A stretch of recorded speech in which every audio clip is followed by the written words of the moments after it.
C'est une grande joie parce qu'on va vous parler un petit peu de Caleb. En fait, j'ai eu à cœur de témoigner un peu l'émission, comment ça se passe quand je vais en Afrique.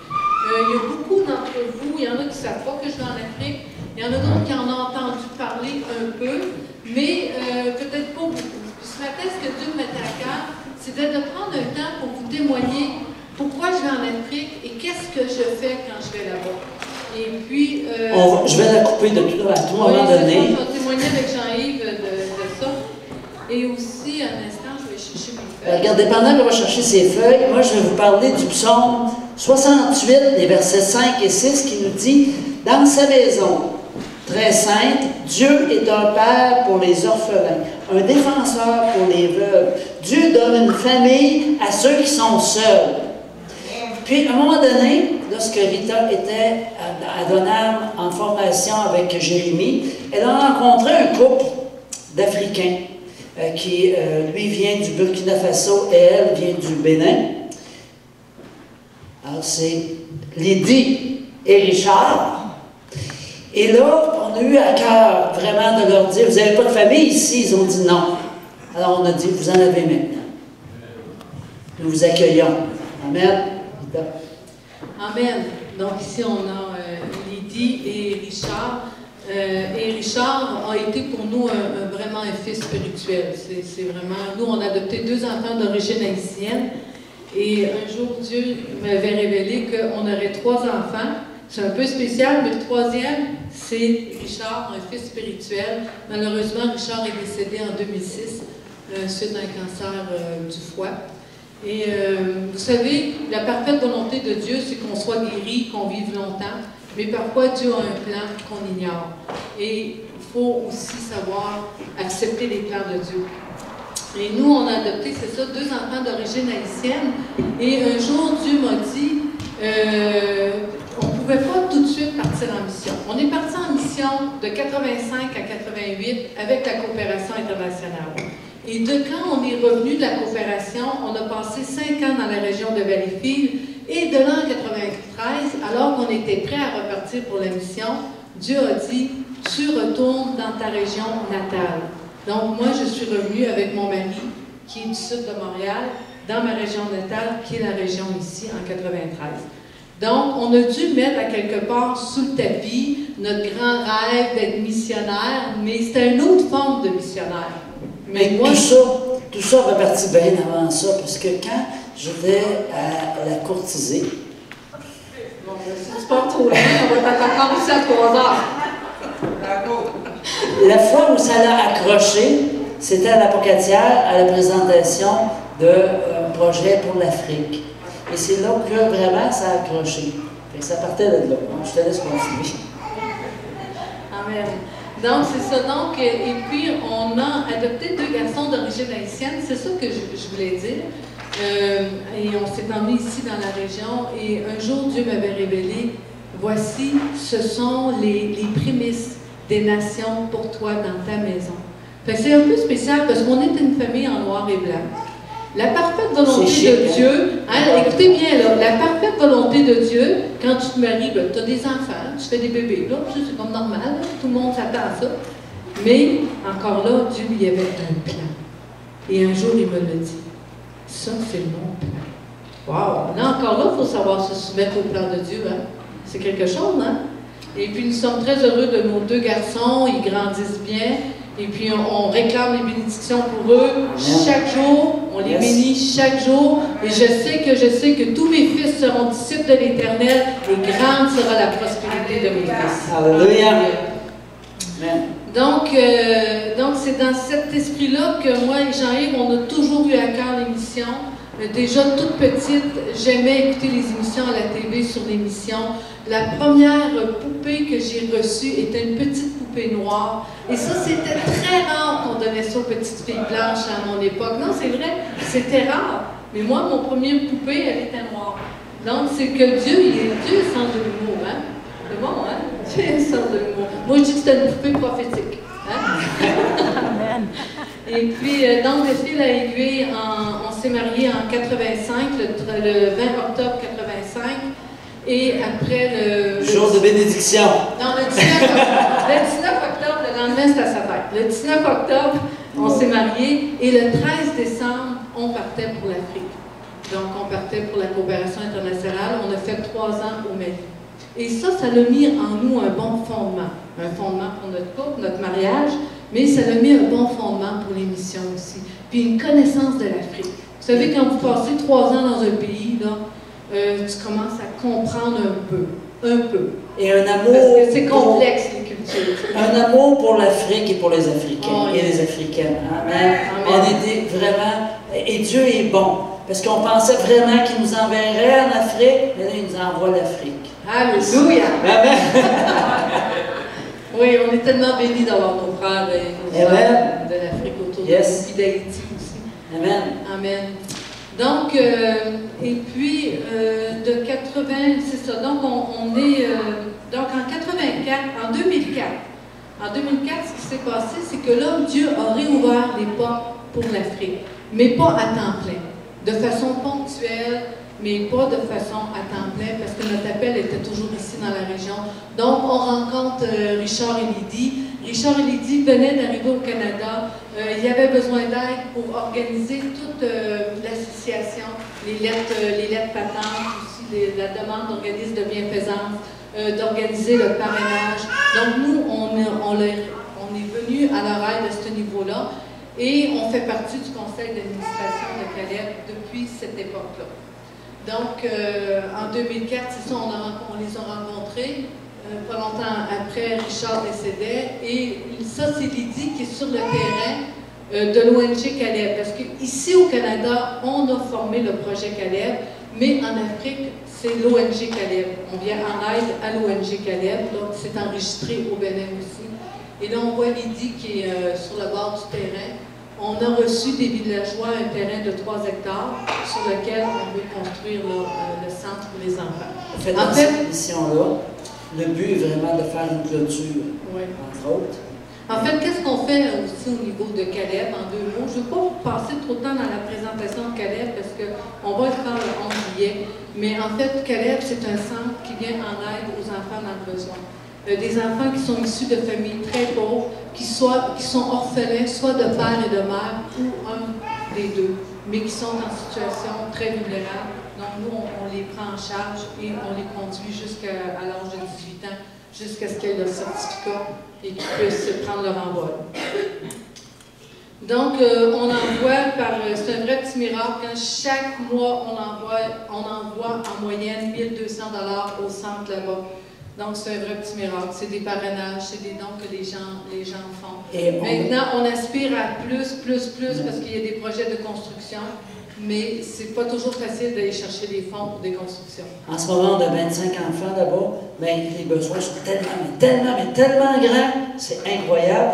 Et ici, nous, on fait aussi toutes sortes d'actions pour aller chercher des fonds. Donc, on a parlé du parrainage. On a déjà intervenu à la polyvalente à Sainte-Justine. Et ça avait été vraiment quelque chose de merveilleux. Même, il y a un des profs qui nous donne un bon montant tous les ans depuis ce temps-là. Ça fait que et on fait des rencontres dans les églises pour sensibiliser les gens à cette réalité-là qu'on va parler. Amen.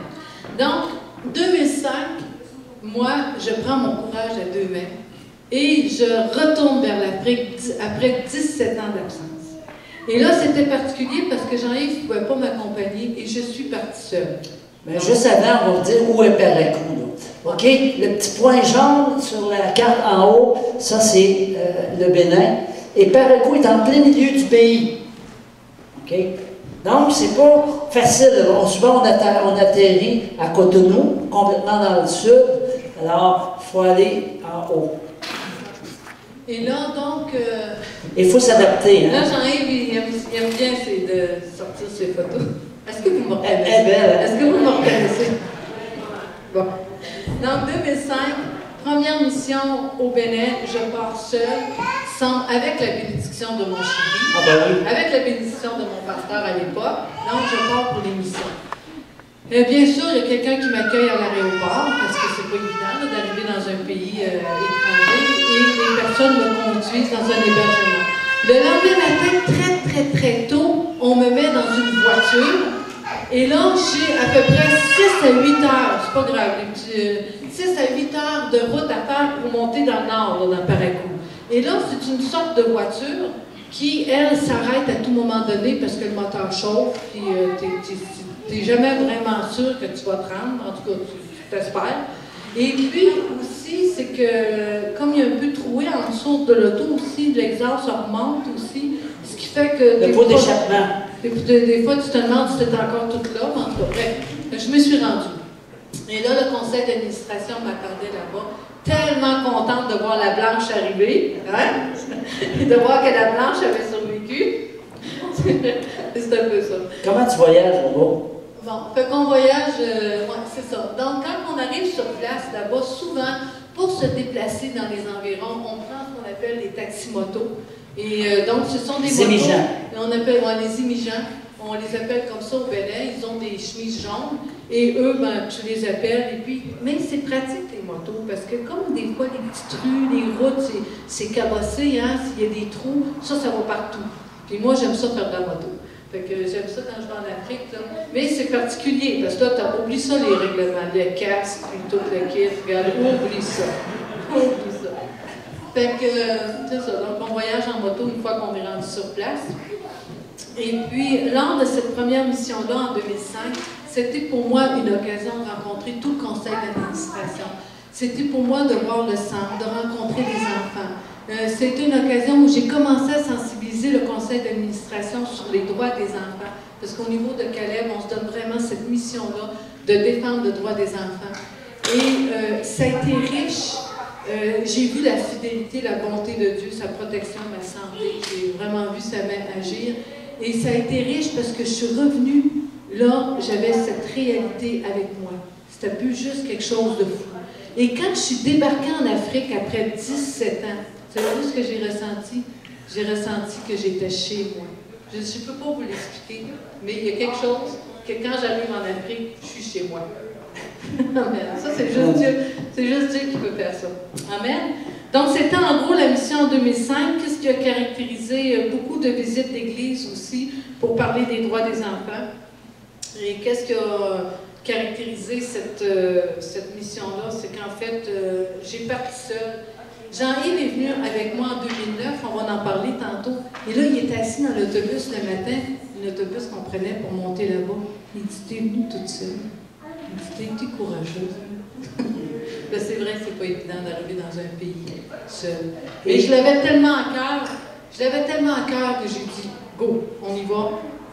Quand on parle de défense des droits des enfants, ça mérite une petite explication, c'est-à-dire que, comme en Afrique, dans plusieurs pays, les enfants, souvent, sont donnés, surtout dans les familles très pauvres, sont donnés à des familles un peu plus en moyens, qui les amènent en ville et qui les entraînent, qui vont les prendre comme apprentis.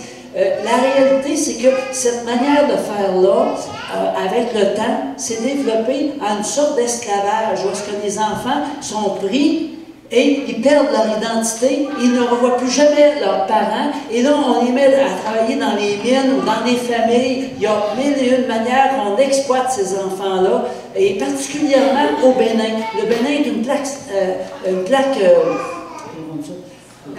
tournante, oui, c'est ça, du trafic d'enfants pour l'Afrique de l'Ouest particulièrement. Donc, c'est quelque chose que Rita a eu à cœur de commencer à défendre les droits des enfants, dénoncer cette réalité-là, et même à l'Église, parce que la première fois que tu es allé, même les gens de l'Église n'étaient pas vraiment conscients de ça. En fait, non, ce qui se passe, c'est que c'est tellement dans la culture que c'est facile de prendre un enfant qui n'a pas de parents, l'intégrer dans ta famille, mais l'enfant finit que c'est lui qui fait toutes les tâches, il ne va pas à l'école. Donc, c'est une forme d'exploitation camouflée, mais qui est vicieuse à long terme. Donc, en 2007, suite au décès de Richard, là, je suis retournée au Bénin, cette fois-ci avec Lydie. Et cette mission-là, ce qui l'a caractérisée, c'est que, suite au décès, comme je viens de dire, de Richard, Lydie, elle devait retourner là-bas et prendre sa place en tant que jeune femme africaine et en tant que présidente de l'ONG Caleb et du projet Caleb Canada. Ici, ça ne posait pas de problème. Mais laissez-moi vous dire que là-bas, ça posait un problème. Et on a essayé de tasser Lydie puis mettre quelqu'un d'autre à la présidence. Mais on a dû prendre le temps avec le conseil d'administration pour expliquer que non, c'est Lydie qui était la présidente du projet. Parce que vous savez, c'est pas juste un titre, c'est une vision qu'elle porte. C'est la personne elle porte la vision dans son cœur depuis longtemps, qu'elle l'avait fondée avec son mari. Et c'était important que Lydie demeure à la tête de cet organisme-là. Au fait, c'est né de cette façon. Richard et Lydie étaient en train de manger au Bénin, dans un petit restaurant. Ils ont vu un enfant qui passait après pour ramasser ce qui restait sur les tables et aller fouiller dans la poubelle pour pouvoir manger. Alors c'est là que la naissance du projet Caleb a pris son sens. Ouais, ben, en fait, Richard avait, un jour on vous le racontera, Richard lui-même avait ce bagage-là d'orphelin. Oui. Et il avait subi aussi la traite d'enfants en Côte d'Ivoire. Il a travaillé dans les champs de noix de coco, pas de noix de coco, de cacao. Donc lui-même, Richard avait vécu cette situation-là de traite d'enfants. Et Lydie, depuis qu'elle est toute petite, elle voit sa maman qui accueille aussi des enfants chez elle. Donc, et quand ils se sont mariés, devant cette réalité-là, toujours très présente en Afrique, ils ont eu à cœur de fonder le projet. Donc, c'est ça. Fait que moi, j'ai accompagné Lydie dans cette mission-là et c'était une bataille. Laissez-moi vous dire que c'était une bataille, là. Avec le conseil d'administration, ça n'a pas été facile. Il y en a qui ont quitté. Finalement, le Seigneur en a envoyé d'autres. Mais ça a été quand même une bataille. Mais on a relevé le défi et Lydie a pris sa place en tant que présidente et jeune femme africaine aussi dans son pays. Elle l'est toujours. Amen. Et puis, pendant cette mission-là aussi, nous sommes allés au pays voisin, le Burkina Faso, qui est le village, le pays de naissance de Richard. Et là, on est retourné au village de naissance de Richard pour aller fermer la boucle. Parce que la famille de Richard, il avait entendu parler que Richard était mort au Canada. Richard était enterré dans le coin de Joliette, ici au Québec. Mais il n'avait jamais vu le corps. Il n'avait jamais vu rien de ce qui s'était passé. Donc là, on est retourné au village avec des valises, des effets personnels de Richard dans le village, dans son village, pour aller vivre avec les gens ce deuil-là. Et c'est très particulier en Afrique. Moi, je n'avais jamais vu ça. Vous savez, en Israël, on a ce qu'on appelle des pleureuses. Donc, avant même que le mort soit arrivé, tu as déjà des femmes qui pleurent. Et là, avant même d'arriver dans le village, moi j'entendais pleurer dans le village, mais fort, là. Wow, ça, j'oublierai jamais ça, là. C'est dans ma mémoire, là. Là, on est rentré au village, moi, Richard, et puis un pasteur de la Côte d'Ivoire aussi qui avait beaucoup aidé Richard, et aussi le petit Ézéchiel qui était avec nous. Ézéchiel, il avait à peine 2 ans, puis il était à Valcomol. Mais. Il est encore un peu. Non, mais cette fois-là, c'était particulier. Donc, on est allé fermer la boucle là-bas au Burkina Faso. Donc, c'était une mission quand même assez chargée émotionnellement. Ça n'a pas été une mission facile, mais bon, on l'a rendu à terme. Et puis, vous savez, juste ouvrir une petite parenthèse, comment Dieu est bon. On a assisté au mariage de Valérie Nabi, hein, Monique? Oui. En même période, Valérie se mariait, un mariage présidentiel. Je n'avais jamais vu ça. C'était big. Mais en fait, pour revenir à Richard, ma première mission sur une galerie, une véranda, j'avais appris un chant. Et ce chant-là, c'est « Mon âme bénit l'Éternel ». Connaissez-vous? « Esprit magnifie son nom, car amant n'a pas pu le retenir, même dans le tombeau. Jésus est Seigneur, même dans le tombeau. Jésus est Seigneur. » Et là, lorsqu'on a enterré Richard à Joliette, le Saint-Esprit m'a mis à cœur de faire ce chant-là. Et tous ceux qui étaient là de la communauté africaine l'ont entamé avec moi. Mais moi, j'avais appris ce chant-là lors de ma première mission en 2004. En 2005, je pensais jamais utiliser ce chant-là dans ces circonstances-là. Et après avoir été au village de Richard, le matin, moi, je prenais l'avion à partir du Burkina le soir. Lydie elle avait déjà quitté le matin pour retourner au Bénin. Et là, j'étais seule dans ma chambre et il y avait une église en face. Mais j'étais tellement crevée de la mission que j'ai dit un matin, je ne bouge plus. Et qu'est-ce que j'entends par la fenêtre? Mon âme bénis-les. Et j'ai entendu une chorale entamer ce chant-là et j'ai vraiment senti la boucle que Dieu refermait. Tu es bon, hein? Non, non, j'ai vraiment vécu des choses dans cette mission-là. C'était quelque chose. 2007. 2009, là, ça a été, wow, mon chéri qui m'accompagne en Afrique, le retour de Jean-Yves en Afrique. C'était hot, hein, Jean-Yves? Amen. Vous savez, quand tu arrives là-bas, premièrement, bien évidemment, je dois vous raconter toute l'histoire de l'avion, l'autobus. On passe 8 heures en autobus pour monter dans le nord jusqu'à Paracou. Et puis là, tu arrives, là, et là, tu vas voir les enfants. Et là, les enfants, ils te sautent dessus. Bien, ils sont contents de te voir, puis ils sont contents de voir les cadeaux. Alors ici, le petit garçon, voyez-vous comment il est heureux. Et ça, là, c'est vraiment, mais c'est tellement touchant. Mais ce qui est encore plus touchant, je vous dirais, c'est qu'à l'intérieur de 2 jours, on a vu 4 cas d'enfants qui étaient exploités. Et ça, vraiment, ça nous a touchés. Et on l'a vu dès, au fait, l'entrée dans l'autobus. En fait, on prenait l'autobus très tôt le matin pour monter dans le nord, à Paracou.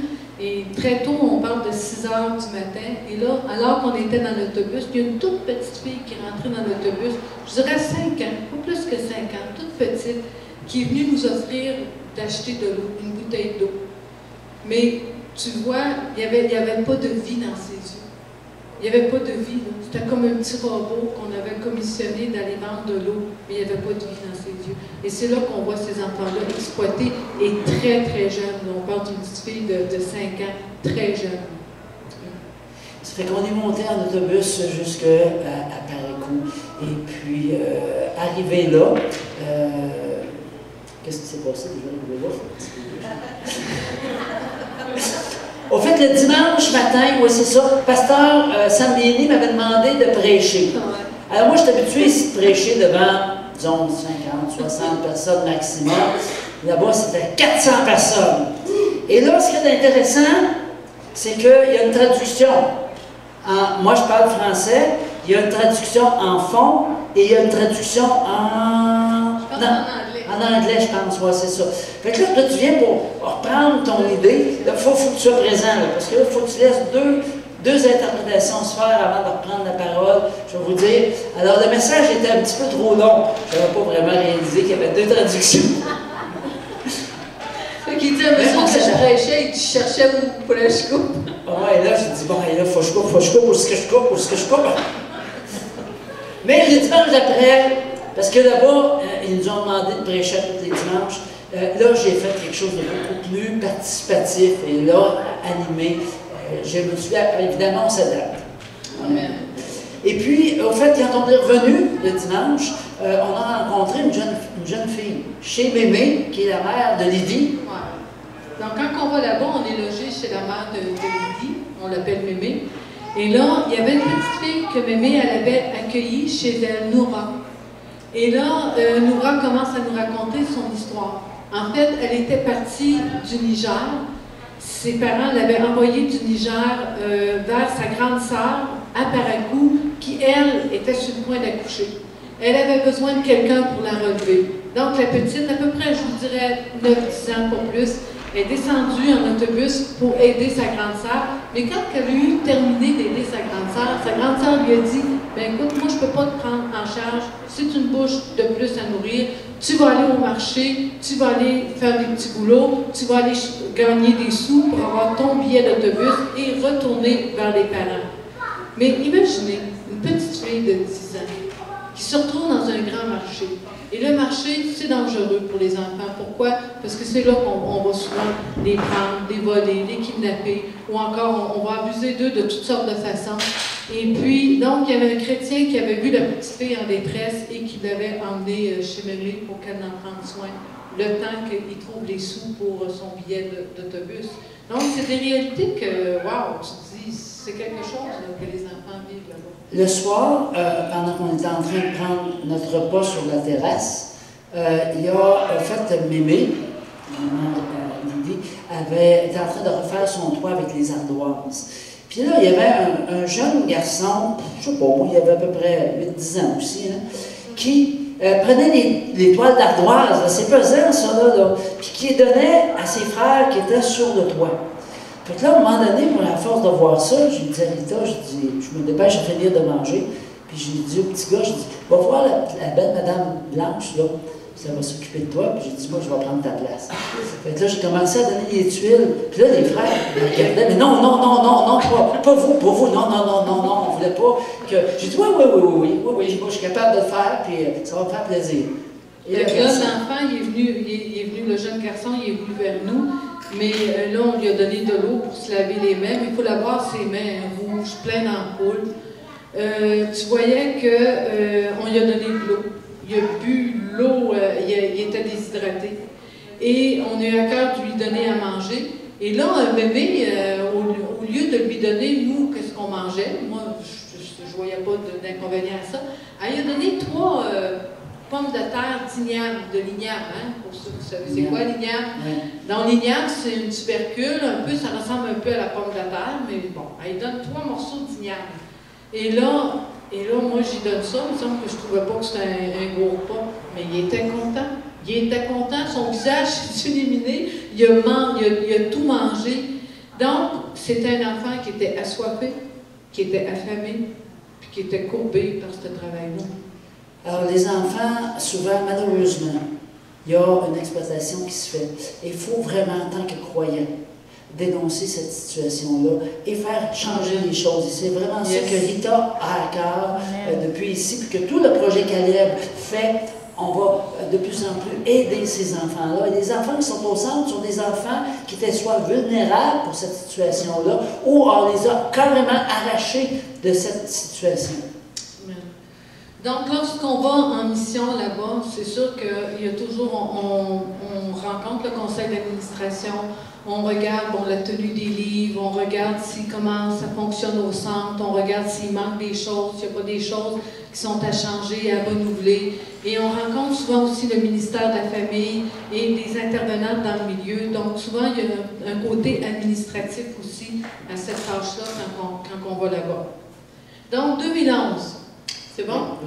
2011, c'était particulier en 2011 quand je suis allée parce que là, mon fils Jonathan m'a accompagné, mon fils de 16 ans. Et ça a été une belle mission aussi.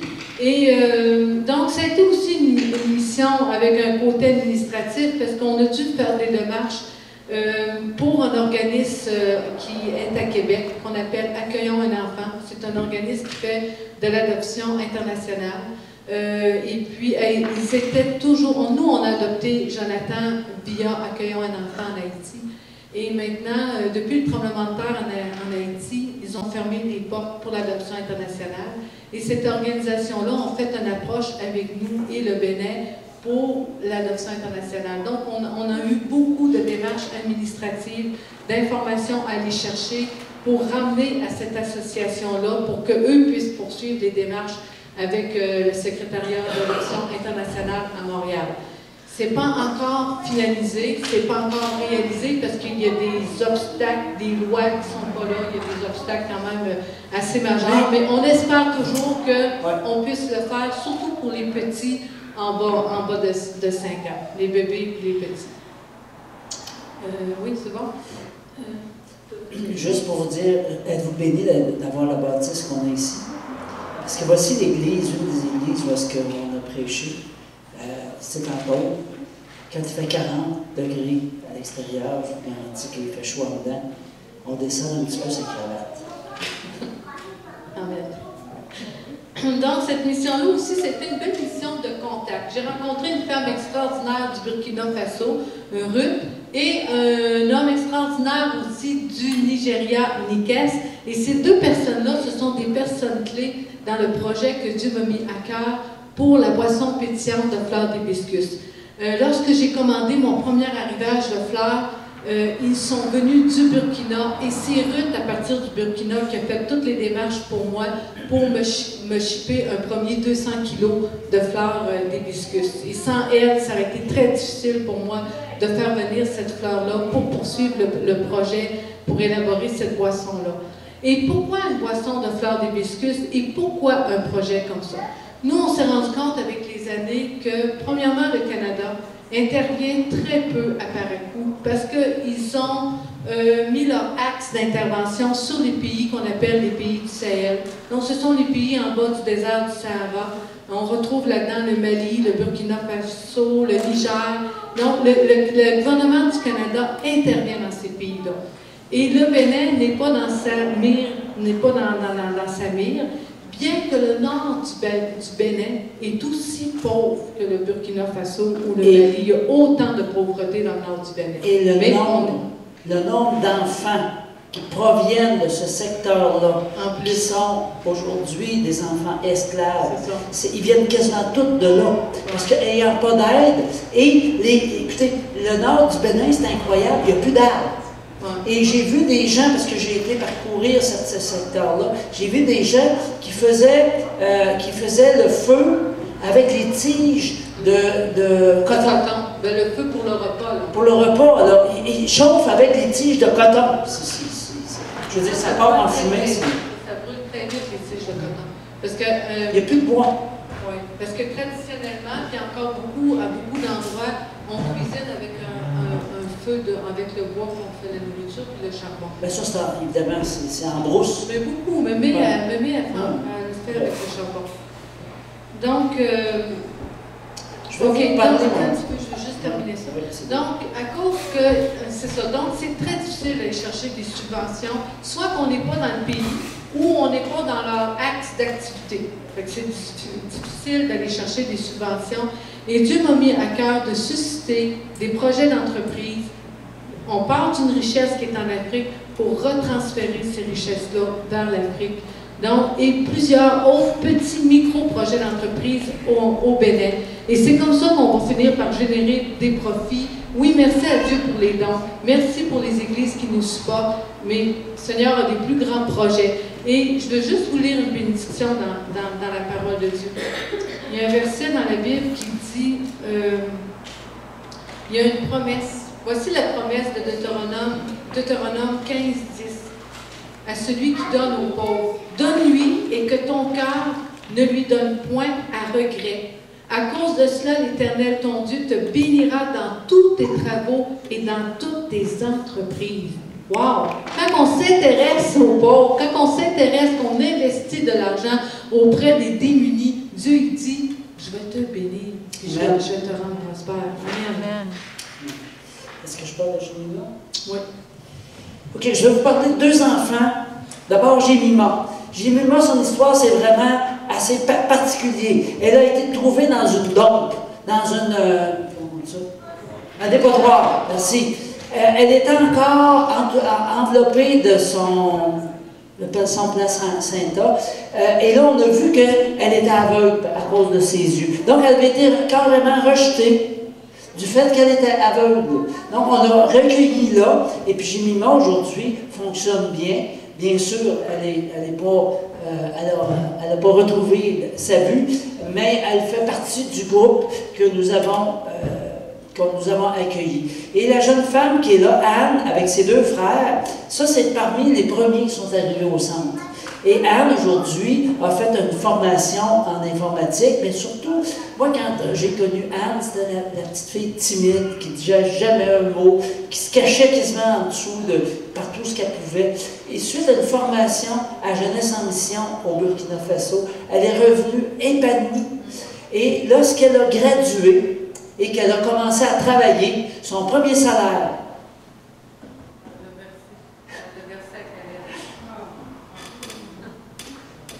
fait que c'est vraiment bénissant. Amen. Donc, je vais terminer là-dessus. Donc, cette visite, lors de cette dernière mission-là, en 2011, là, on y retourne cette année du 16 juillet au 7 août. Ça fait 4 ans qu'on n'a pas été là-bas, donc c'est vraiment dû. J'accompagne Lydie là-bas, la présidente. Et vous savez, lors de cette dernière mission, en 2011 aussi, on a visité beaucoup de malades dans les hôpitaux. Entre autres, il y avait la sœur de Lydie qui était hospitalisée, avec Nikes aussi, qui est un proche parent de Lydie. On est allé avec Lydie dans les hôpitaux visiter les malades. Et là, j'ai vu une autre réalité. Vous savez, les hôpitaux en Afrique, c'est pas évident. Je l'avais vu un peu quand Jean-Yves a eu un accident en Afrique, mais là, c'est... Et on est rentré dans des chambres où normalement ici, tu ne laisseras pas rentrer. Là. On parle de chambres où il y avait des sidéens, des tuberculoses. Et il y avait un jeune qui était dans cet état-là. Puis je me suis assis près de lui, sur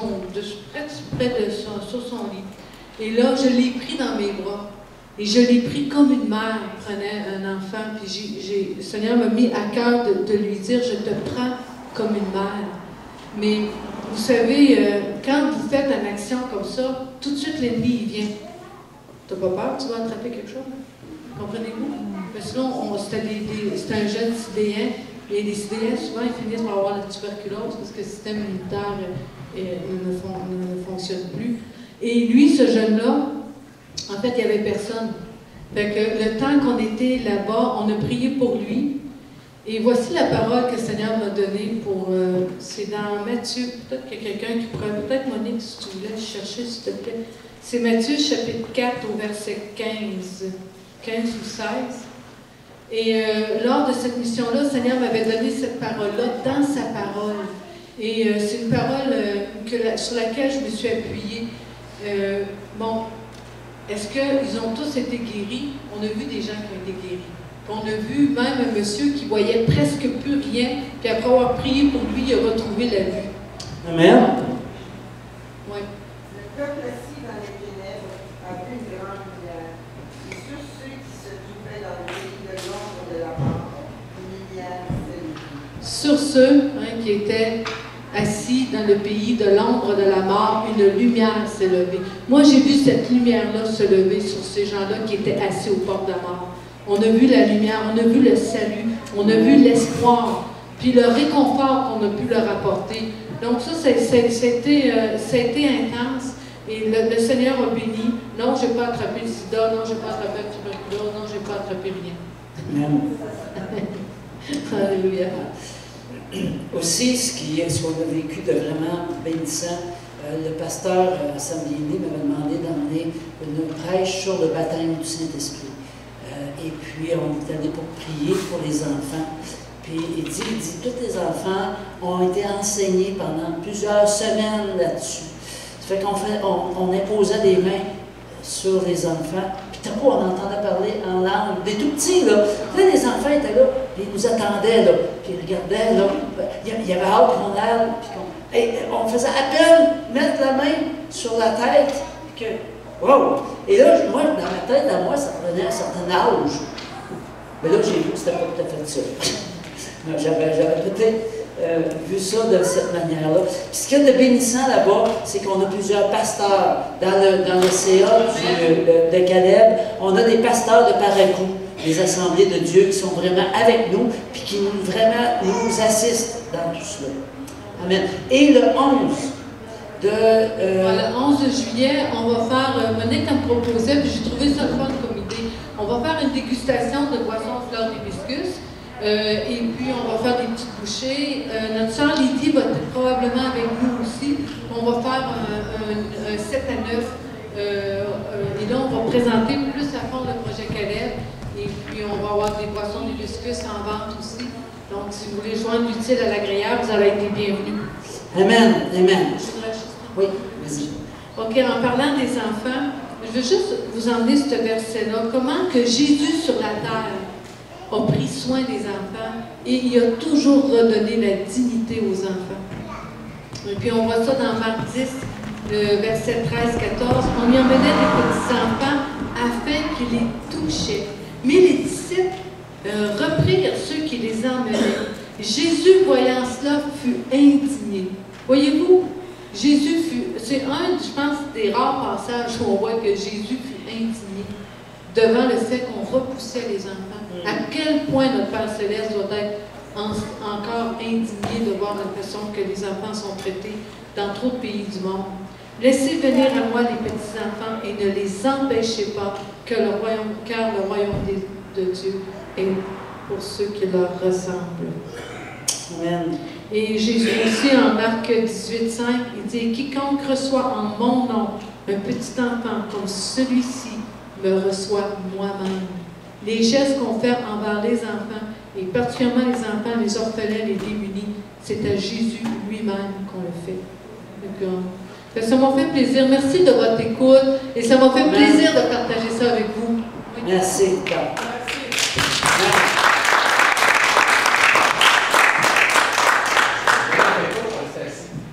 J'ai lu,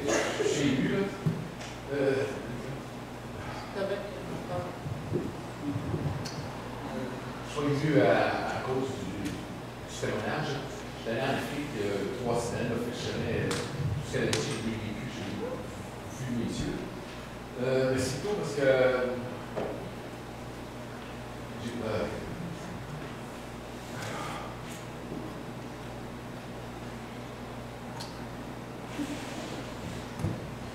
c'est sûr que des fois on est tombé dans le chair, puis dans mon cœur, ça dit que là, je vais donner 2 000 $ pour cette cause. Mais c'est pas pour la cause de quelqu'un, c'est pour. Parce que ici, c'est mon église en Provence. Puis je crois beaucoup l'ouvrage que mes pasteurs me font. Puis, c'est sûr que j'ai d'autres projets. Mais les projets du Seigneur sont encore plus importants. Puis, c'est sûr que sortir dans une zone de confort de faire des choses de genre. Mais je ne dis pas pour. C'est juste, peu importe le montant que quelqu'un peut donner, c'est juste sortir de sa zone de confort. Si le Seigneur va te bénir, que ça souper dans la santé, le travail. Même si je parlais déjà d'un enfant d'Haïti, puis mon projet c'est d'aller en Haïti, puis je suis déjà ailleurs, mais ici c'est vraiment mon église d'appartenance. Je ne pourrais pas vous donner ça demain, parce que demain je suis en chirurgie. Mais cette semaine, jeudi, d'ici jeudi, là, vous allez le voir. Amen. Amen. Oui, Elissa. Je veux juste dire, moi aussi, le Seigneur m'a parlé beaucoup récemment. Moi aussi, le Seigneur m'a parlé beaucoup récemment de donner aux pauvres. On ne sait pas comment on est bénis, nous autres. Ce que l'État est en train de dire aujourd'hui, c'est très important dans les yeux de Dieu. Il m'a vraiment montré ça et je me suis repentie devant le Seigneur parce que je mettais beaucoup d'énergie dans mes propres enfants. Il n'y a rien de mal avec ça comme maman. Mais quand tu sais comment il y a des enfants qui souffrent comme ça dans le monde, puis qu'on tourne nos yeux, puis qu'on dit, oh, c'est pas grave, quelqu'un d'autre va prendre soin des autres, c'est pas vrai. Dieu veut parler à mon cœur ce matin. Et je peux vous dire une autre phrase, parce que c'est important qu'une église ait une mission comme ça. Très important. Et on va être bénis ici. On va être bénis ici. Si on est obéissant, puis qu'on aide nos pasteurs dans cette mission, on va voir des choses formidables qui vont exploser dans cette église. Je vous dis, je vous juge. Je vous jure. Je vous jure. Je ne juge pas. Je jure. Mais j'ai entendu Lydie, j'ai parlé à Lydie par téléphone l'autre jour, puis elle m'a partagé des choses sur son cœur aussi, puis ça m'a fait la peine parce que je ne veux pas parler de d'autres églises, mais elle a approché d'autres églises, puis tout le monde lui ferme la porte. Puis moi, j'étais tellement bénie quand j'ai entendu que... Puis de voir ce projet ce matin, là, avec mes propres yeux, ça fait 3 ans que je suis à cette église ici. J'ai vu une présentation déjà, mais ça ne m'a pas frappée comme ce matin. Mais tout ce que je vous demande, c'est juste de prier. Amen. Amène ça devant le Seigneur et demande-lui. Et Rita t'a donné des versets ce matin. Alors, demande le Seigneur, qu'est-ce que vous pouvez faire? C'est pas le montant. C'est pas le montant qui compte. C'est vos cœurs qui comptent. Alors, c'est juste ça que je voulais rajouter ce matin. Amen. Merci, Jésus.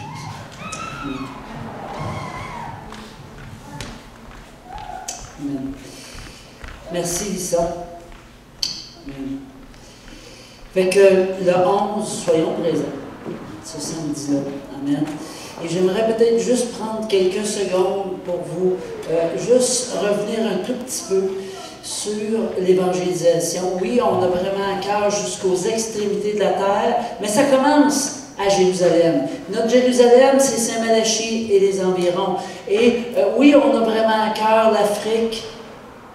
On a vraiment à cœur l'Afrique, là où nos frères et nos sœurs viennent aussi, que ce soit le Rwanda ou le Togo, ou Burundi, oui, merci.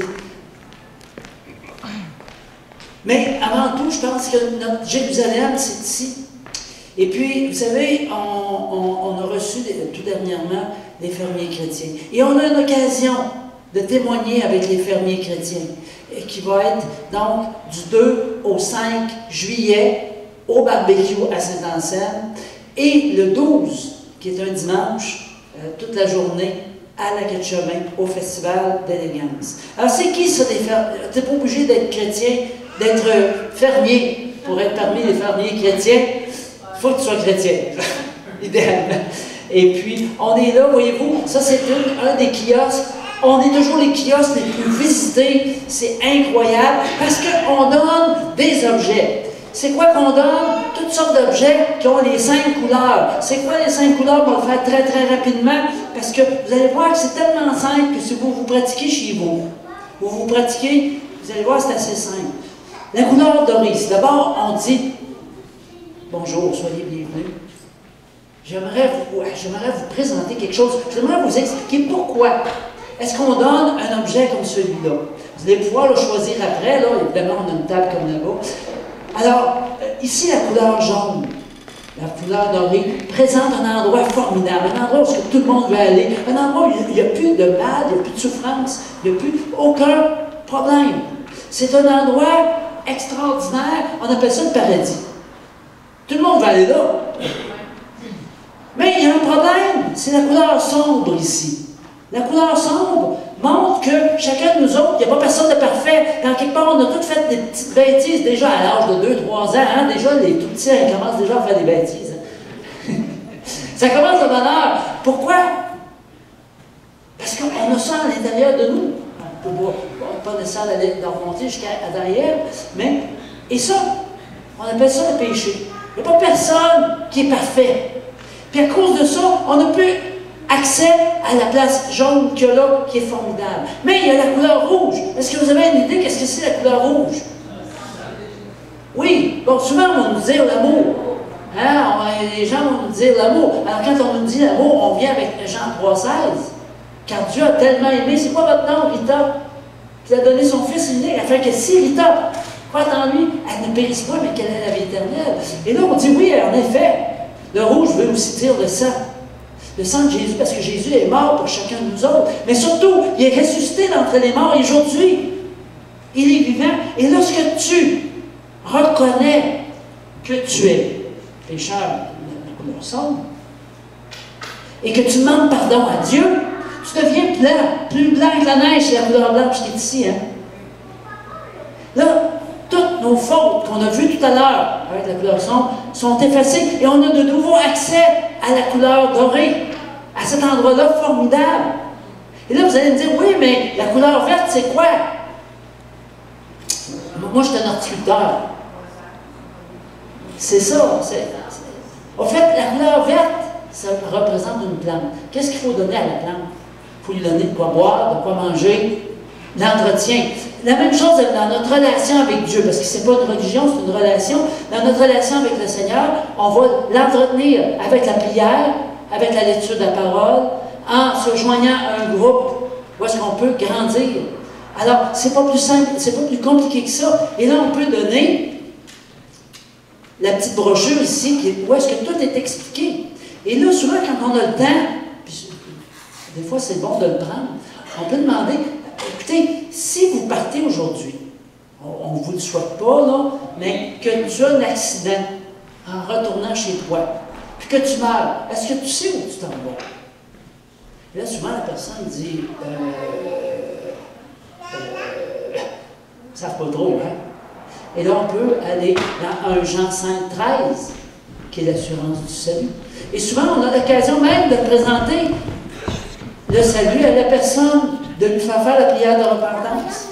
Alors ça, c'est, moi, ce que j'appelle, les fermiers chrétiens ici, là, j'appelle ça de la pré-évangélisation.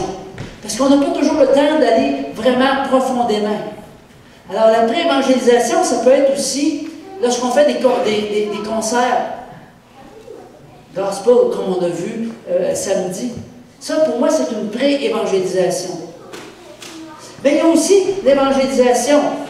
Alors, le film, le DVD Éternité, ceux qui ne l'ont pas, vous pouvez en prendre un en arrière, dans le but de l'écouter avec quelqu'un, d'inviter quelqu'un. Alors ça, c'est ce que j'appelle, moi, de l'évangélisation, parce que là, on écoute le film, ça amène une discussion, et là, on peut présenter vraiment le plan du salut et demander à la personne si elle veut faire la prière de repentance. C'est simple.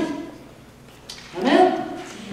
Alors, on a aussi les évangiles de Jean avec une petite étude à l'intérieur et même des versets qu'on peut apprendre par cœur, la leçon 1, 2, 3, 4.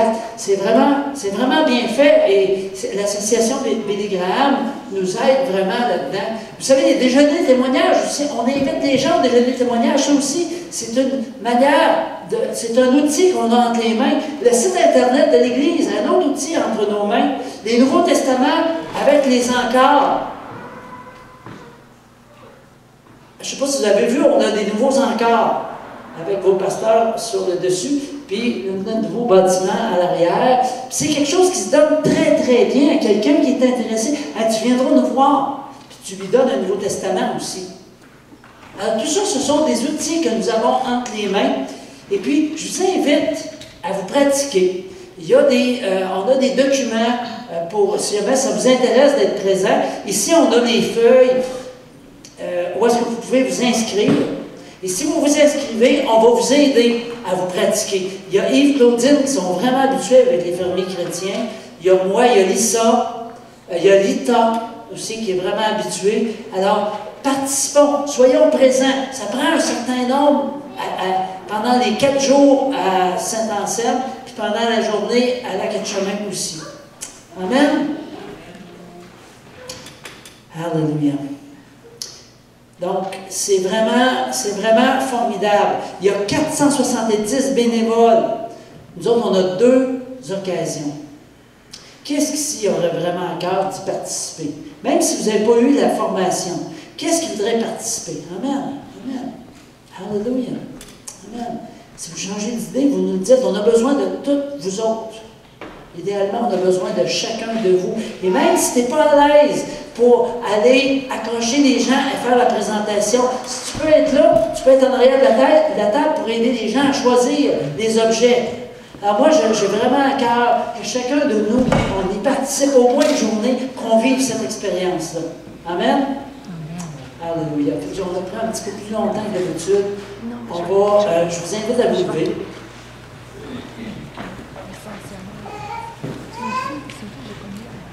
Ici, il y a un jeune homme qui prie Dieu, qui dit « Oh mon Dieu, veille sur les réfugiés, sur les sans-abri, les drogués, les démunis, les victimes de violence. » Et Dieu qui lui répond « Je vais te demander exactement la même chose. » Nous sommes les pieds.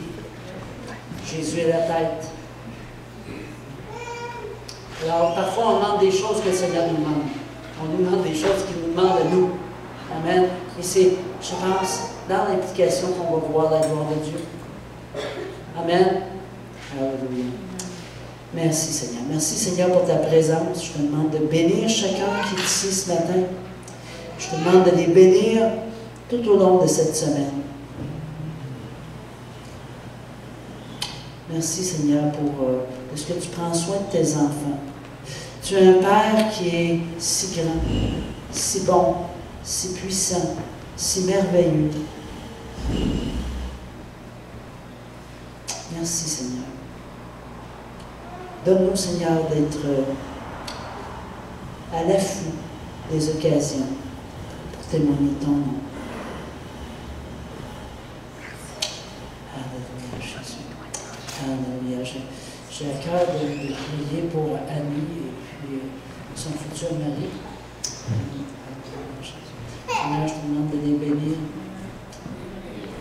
Oui, vous vous mariez à quelle date? 18 juillet. Étienne. Alexandre.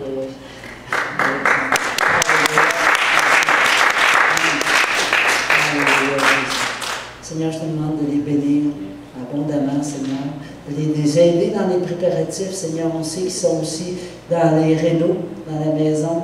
Merci, Seigneur, de ce que tu les soutiens, de ce que tu les accompagnes. Par Jésus. Amen. Amen. Alors, soyez bénis, prenons un bon temps de communion fraternelle. Et si vous voulez vous pratiquer